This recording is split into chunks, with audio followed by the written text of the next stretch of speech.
21শে জুলাই পালন নিয়ে কালীঘাট তৃণমূলের বিরুদ্ধে এবার এফআইআর পুলিশের। কালীঘাট তৃণমূলের বিরুদ্ধে এফআইআর দায়ের করলো হেস্টিংস থানা। হাইকোর্টের নির্দেশ অমান্য করার অভিযোগে এফআইআর দায়ের। এ সম্পর্কে আরো বিস্তারিত জানবো, পার্থপ্রতিম ঘোষ আমাদের সঙ্গে টেলিফোনে রয়েছেন। পার্থ, ঠিক কি নিয়ে অভিযোগ দায়ের হয়েছে?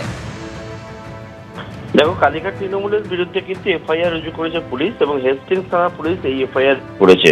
মূলত তুমি জানো 21শে জুলাই, সেই 21শে জুলাই যে ক্যাথিড্রাল রোডে কালীঘাট তৃণমূল 21শে জুলাই পালন করে, সেক্ষেত্রে হচ্ছে পুলিশের অভিযোগ এবং সদ্যপ্রণোদিত মামলা রুজু করেছে পুলিশ। এবং যেমনটা পুলিশের অভিযোগ যে সেই জায়গায় হচ্ছে 21শে জুলাই যারা কনভেনার ছিল এবং যারা হচ্ছে অর্গানাইজার অর্থাৎ এই কালীঘাট তৃণমূলের, তাদের বিরুদ্ধে হচ্ছে হাইকোর্টের যে নির্দিষ্ট করে যে অর্ডার ছিল সেই অর্ডার না মানার অভিযোগ এবং সেই অভিযোগে হচ্ছে এফআইআর।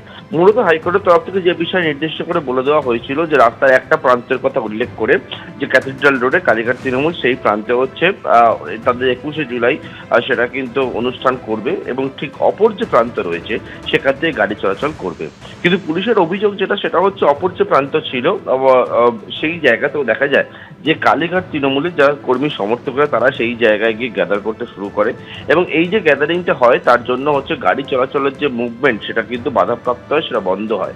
এবং তার জন্যই যেটা অভিযোগ যে পুলিশের, সেটা হচ্ছে যে হাইকোর্টের যে নির্দিষ্ট নিয়ম ছিল অর্থাৎ যে অর্ডার দিয়েছিল হাইকোর্ট যে রাস্তার একটা প্রান্ত অনুষ্ঠান হবে, অপর প্রান্ত দিয়ে গাড়ি চলাচল করবে, কিন্তু সেই অর্ডারকে ভায়োলেট করার অভিযোগ এবং সেই অভিযোগের পরিপ্রেক্ষিতে কালীঘাট তৃণমূলের বিরুদ্ধে যারা অর্গানাইজার এবং কনভেনার তাদের বিরুদ্ধে পুলিশের স্বতঃপ্রণোদিত মামলা এবং সেই মামলার পরে একবারে এফআইআর রুজু করে মামলা এবং মূলত হচ্ছে হাইকোর্টের যে নির্দিষ্ট অর্ডার সেই অর্ডারকে ভায়োলেট করার অভিযোগে কিন্তু কালীঘাট তৃণমূলের অর্গানাইজার এবং যারা কনভেনার ছিলেন 21শে জুলাই তাদের বিরুদ্ধে এফআইআর রুজু করেছে পুলিশ।